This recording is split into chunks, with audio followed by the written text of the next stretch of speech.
the Paris of the Western Hemisphere. Headquarters for the filming of the picture Viva Maria, starring Brigitte Bardot and Jeanne Moreau. What you're going to see now is an exclusive look at these two great stars, filmed by our Hollywood producer, Rick Spalla, in Mexico. Studio headquarters is the famed Mexican Churubusco Studios, and many a film epic, Mexican and American, has been shot here. But never has a film been so anticipated. The production company is a French-Italian combination. The crew, primarily French. The cast, Bardot, Moreau, and George Hamilton, the only American. The supporting cast and extras, mainly Mexican. The director, Louis Malle, one of France's top craftsmen. In addition, he collaborated in the writing of this picture. Louis Malle, a very creative man, one you'll be seeing much of. These two stand-ins are taking direction, while Bardot, here she is, looks through the camera lens to get a better idea of what's expected of her. What many people, at least here in the United States, don't know is that she is a very shrewd businesswoman. She has a string of coffee houses in Paris, plus a number of other things going for her. And on the set, she's Queen Bee, make no mistake. But she's never worked with Jeanne Moreau before. But right now, to give you an idea of what you're seeing, the set here represents the drawing room of a despotic landowner, Senor Rodriguez. This is a mythical Central American country around the turn of the century. Two girls are caught up in a revolution, leaping happily from crisis to crisis. They pause along the way to invent the striptease and eventually lead the long-suffering natives to triumph. It's a fun picture, at least they hope so. For Malle, it's a chance for him to do something different and something he's wanted to do for a long time. It's a departure, too, for Jeanne Moreau. Not so much, though, for Bardot. She's known for her comedies. But Malle was quoted as saying that she's a vastly underrated actress. Getting back to the picture and Senor Rodriguez's drawing room, nearest you on camera, Brigitte Bardot, on your left, Jeanne Moreau.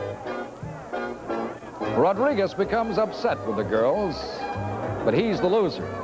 Brigitte winds up behind a machine gun and making a shambles of this room, particularly that one big mirror. It was shot up 9 times before they got the picture they wanted. As Bardot and the machine gun that does the damage. Checking targets, obviously. Incidentally, Lee Zavitz, who did such a marvelous job with the special effects on the train with Burt Lancaster, is also at work here on this picture. Don't forget, he's the man who blew up Atlanta, the famous Gone with the Wind scene. Now, this is the mirror that is Bardot's special target. Right now, they're patching it. That's just one of the minor expenses in making a motion picture.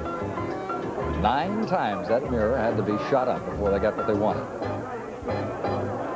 Zavitz closest to the camera, Malle in the background. And while the special effects men and the technicians check, there is the French heartthrob Alain Delon. While the technicians and craftsmen check that mirror and the 101 little details, the cast stand silently by, waiting to go into action. Now we want you to meet Jeanne Moreau as she makes her entrance to the set. Time magazine says of Miss Moreau, there are no actresses in Hollywood or Europe who can match the depth and breadth of her art. They say much more than that, but that'll give you an idea of the esteem in which she is held. But as we said earlier, she is so different from Bardot as to be almost an opposite. Bardot, here, looking exceptionally lovable, throwing kisses to the crew. But oftentimes, she's quite the opposite. Her tantrums are legendary. Moreau, more apt to be quiet, extremely intense, however, very pleasant, too. Marcello Mastroianni, the Italian director, goes into an almost Neapolitan reverie at the very mention of Moreau's name. So that briefly is the background of these two French superstars. What happens when they meet? How will they work together? Those expecting an explosion were doomed to disappointment.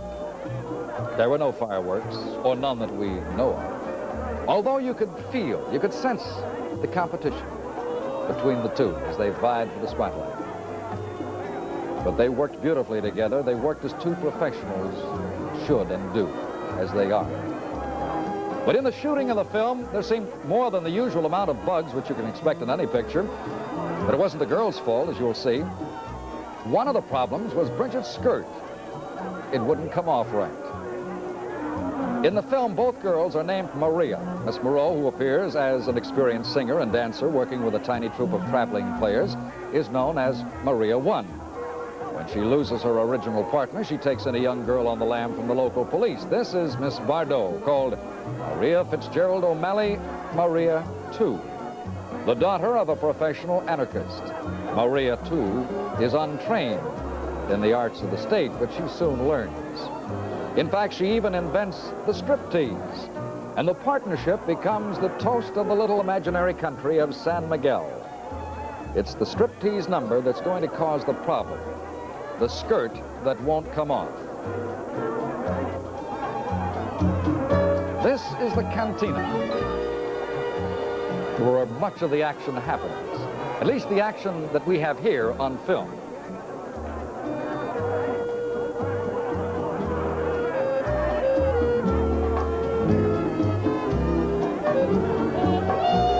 Try as they will, the Mexican seamstresses could not get the seams to give way as they were supposed to. So you're going to see an awful lot of fiddling around, as you have already with Miss Bardot's waist. It's not a bad way to go. Everybody was fiddling but our cameraman. He was asked to leave the set when he volunteered. No, but it became almost a challenge. The director, Mal, you'll see a priceless expression on his face a little bit later on that tells the whole story. Throughout the whole rigmarole, Jeanne Moreau was as calm as could be. In France, she's rarely seen at a party. She has a retreat in the hills above the Riviera. There's Miles still fiddling with that skirt. Miss Moreau's father owned a restaurant in the Montmartre section of Paris. Her mother was an English dancer. Here's another angle of the shot that is decided upon by director Mal. While our cameraman was there, and that was only a couple of weeks, Mal made 90 departures from the script alone, different angles or a new idea. But European directors are famous for their improvising. Incidentally, one of the background stories on Jeanne Moreau, during the war, her family was a broken one at this time. She and her mother lived above a brothel, and she tells of remembering how she would run, terrified by the long line of waiting German soldiers. This is a little girl. She certainly is the premier actress of Europe and of the world, possibly.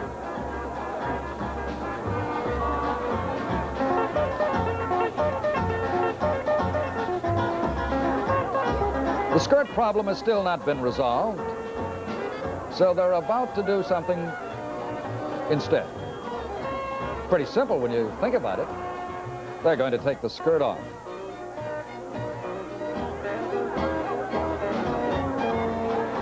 Now watch this. A picture worth 1,000 words. Not bad. Oh, wait. So that's part of it.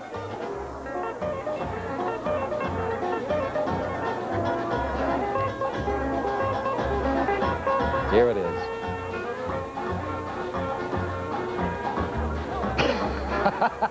That's priceless. Oh, what did I ever do to deserve this? She's not too happy either. So we go on to another scene. And this is a funny scene. A horse is supposed to come out of the men's room right into the cantina. Only problem is, the horse obviously doesn't want any part of it.